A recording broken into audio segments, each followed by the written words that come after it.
हमें टाइम निकालना है। अगर हमारा प्रिंसिपल 5000 है, अमाउंट 6450 है और रेट 12% पर एनम है। अब की बार हमें अमाउंट दे रखा है, याद रखिएगा। तो सबसे पहले टाइम निकालने के लिए हमें सिंपल इंटरेस्ट पता होना चाहिए। अब सिंपल इंटरेस्ट दिया हुआ नहीं है, अमाउंट दिया हुआ है, तो अमाउंट के थ्रू हम क्या निकाल लेंगे, सिंपल इंटरेस्ट निकाल लेंगे। कैसे?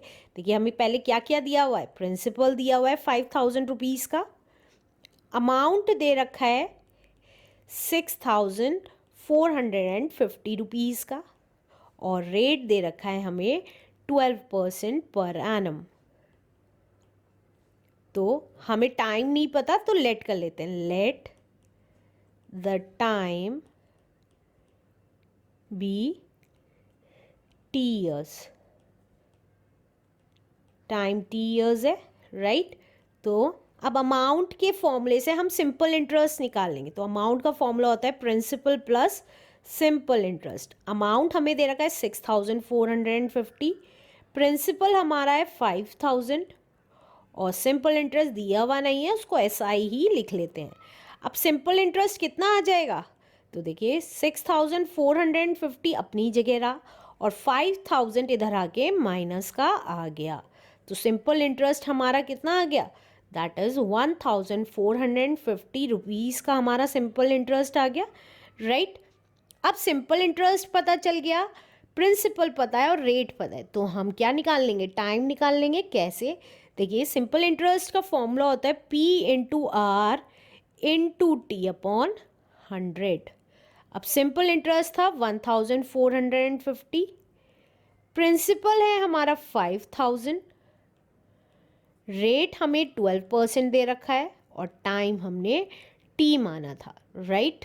तो ये कितना आ जाएगा, T कितना आ जाएगा, अब 1450 अपनी जगह रहा और जो ये 100 डिवाइड में था वो इधर आके मल्टीप्लाई का हो गया, डिवाइड बाय, अब जो 5000 T के साथ मल्टीप्लाई में था और 12 वो इधर आके डिवाइड का हो गया।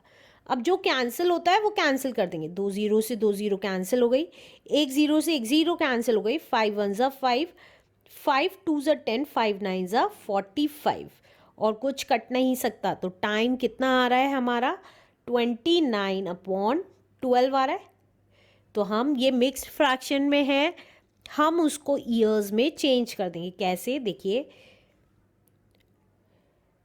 29 को डिवाइड किया 12 से और हमें पता है 12 2 ज़ा 24 होता है, राइट। तो ये 5 बच गया। तो हम इसको मिक्स्ड फ्रैक्शन में क्या लिख सकते हैं, 2 होल 5/12 ईयर्स भी लिख सकते हैं, राइट।